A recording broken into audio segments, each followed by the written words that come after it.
ओए, तेरे चलने का वक्त हो गया है। कहाँ साहब जी? पैसे लेने।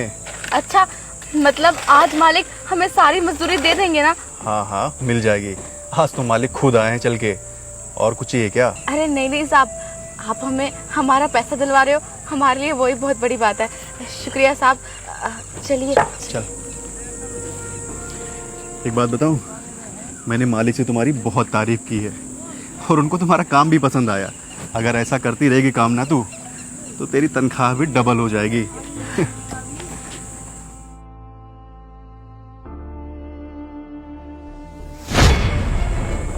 ये मालिक है? ये तो कोई छोटा बच्चा लग रहा है। क्या साहब जी, आपको मैं ही मिली थी क्या मजाक करने के लिए? अरे क्या बात कर रही हो, मेन मालिक यही हैं।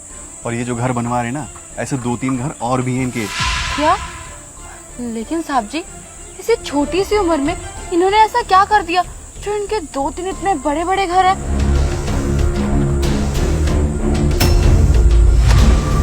ईमानदारी के रास्ते पर चलते। ताई जी, तुम यहाँ क्या कर रहे हो? और तुम्हारे पापा कहाँ हैं? ठहरो ताई जी, ठहरो।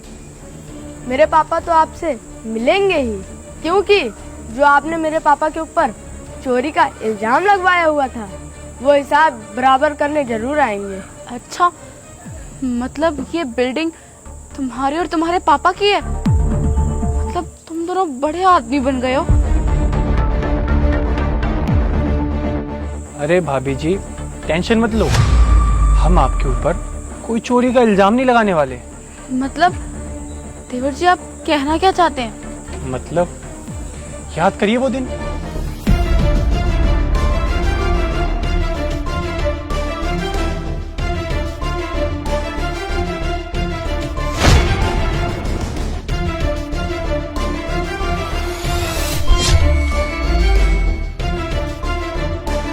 हाँ, अब देखती हूँ इन दोनों को घर से कैसे कोई नहीं निकालता। अरे इन दोनों बाप बेटे ने मेरी जिंदगी बर्बाद करके रख रखी है, पूरे घर में गंदगी फैला रखी है। कल सुबह उठते ही सबसे पहले इन दोनों को बाहर निकालूंगी।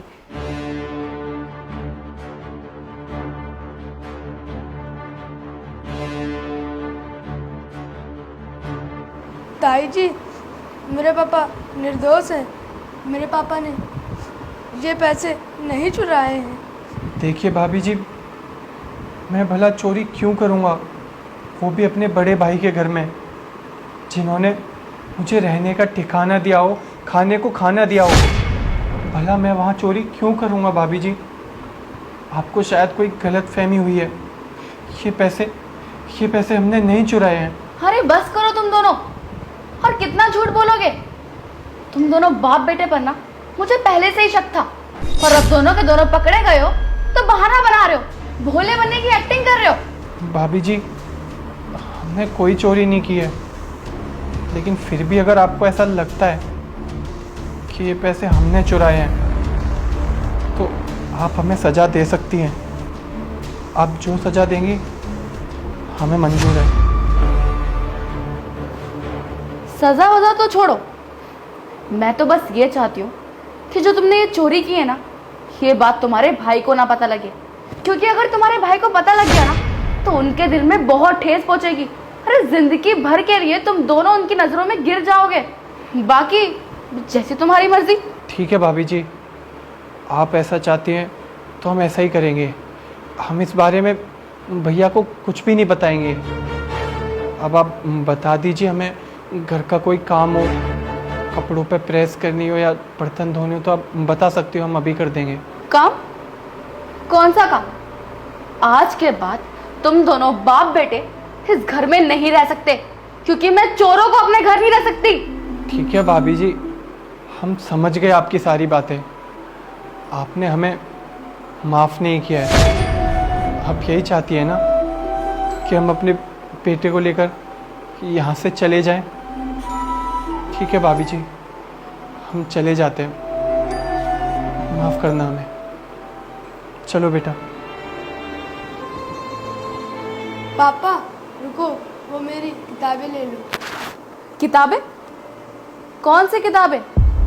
वो किताबें हमारे पैसों की थी, और अगर इतना ही पढ़ाई का शौक है ना, तो अपने पैसों से किताबें खरीद लेना, समझ गए?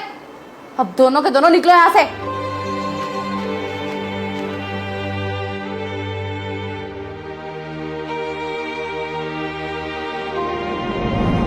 सर ये सब क्या हो रहा है, मैं कुछ समझ नहीं पा रहा हूँ।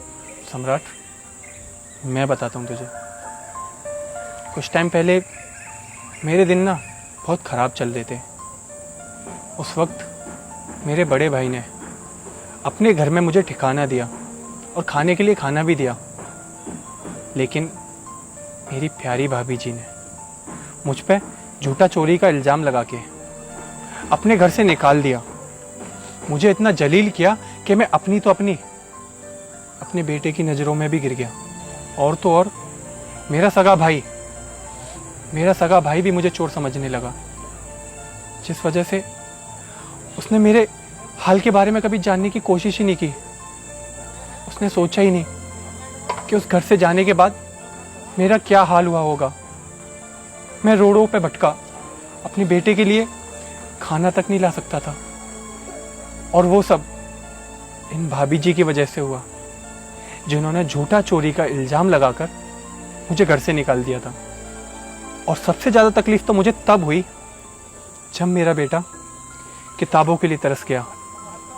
मेरे पास पैसे नहीं थे कि मैं अपने बेटे को पढ़ा सकूं। लेकिन अच्छा हुआ भाभी जी, अगर आप उस दिन मुझे घर से नहीं निकालती तो आज मैं उस घर में नौकरों की तरह ही पड़ा होता। और आज देखो, आज मेरे पास सब कुछ है। रहने को घर है, खाने को खाना है, और अपने बेटे को अच्छे स्कूल में पढ़ाने के लिए बहुत पैसा है मेरे पास। देखो देवर जी, मेरा मतलब है कि साहब जी मुझे माफ़ कर दीजिए। मुझसे बहुत बड़ी गलती हो गई जो मैंने आपके साथ ये सब कुछ किया। आज मेरे पास कुछ भी नहीं है। तकदीर का खेल देखो ना, आज मैं आपके पास नौकर बन के आई हूँ और आप मालिक। शायद मेरी नीयत ठीक नहीं थी, तभी भगवान ने मुझसे सब कुछ छीन लिया। देखो, हो सके तो मुझे माफ़ कर देना। आपने चोरी का इल्ज़ाम तो लगाया ही लगाया, साथ में एक भाई से भाई को भी जुदा कर दिया। ये आपने अच्छा नहीं किया। मैंने कुछ भी अच्छा नहीं किया, तभी तो मैं आज रोड पर खड़ी हूँ। मैं जानती हूँ मैंने देवर जी के साथ बहुत गलत किया। उन पर बेवजह चोरी का आरोप लगाया, उन्हें बहुत जलील करा, यहाँ तक कि उनके मासूम बच्चे को मैंने किताबें देने से भी मना कर दी। शर्म आती है मुझे खुद पर, घिन आती है खुद से कि इतना जलील कोई कैसे हो सकता है। खैर, मेरे पास ना अब शब्द भी नहीं है। मुझे समझ नहीं आ रहा कि मैं अपने पापों का प्रायश्चित कैसे करूं। आज मेरे पास कुछ भी नहीं है, ना घर है, ना पैसा है, ना मेरा पति है, ना मेरे पास कोई सहारा है। किसके लिए जीऊं? तभी तो आज इस रोड पर खड़ी हूं मैं, बिना किसी सहारे के। देखिए देवर जी, हो सके तो मुझे माफ कर दीजिएगा। पापा, ताई जी को माफ कर दो। देखा भाभी जी आपने, वो कहते हैं ना, भगवान के घर में देर है पर अंधेर नहीं। उस वक्त मेरे पास कुछ भी नहीं था और आपके पास सब कुछ था। लेकिन आज देखो, आपके पास कुछ नहीं है और मेरे पास सब कुछ है। वो कहते हैं ना, कर्मा सबका आता है। आपने जो मेरे साथ किया वो तो गलत था, लेकिन आज आपके साथ तो वही सब हो रहा है ना। लेकिन कोई बात नहीं, मैं आपके साथ वो सब नहीं करूँगा। मैंने आपको माफ़ किया और आप हमारे साथ हमारे घर में रह सकती हैं। शुक्रिया देवर जी।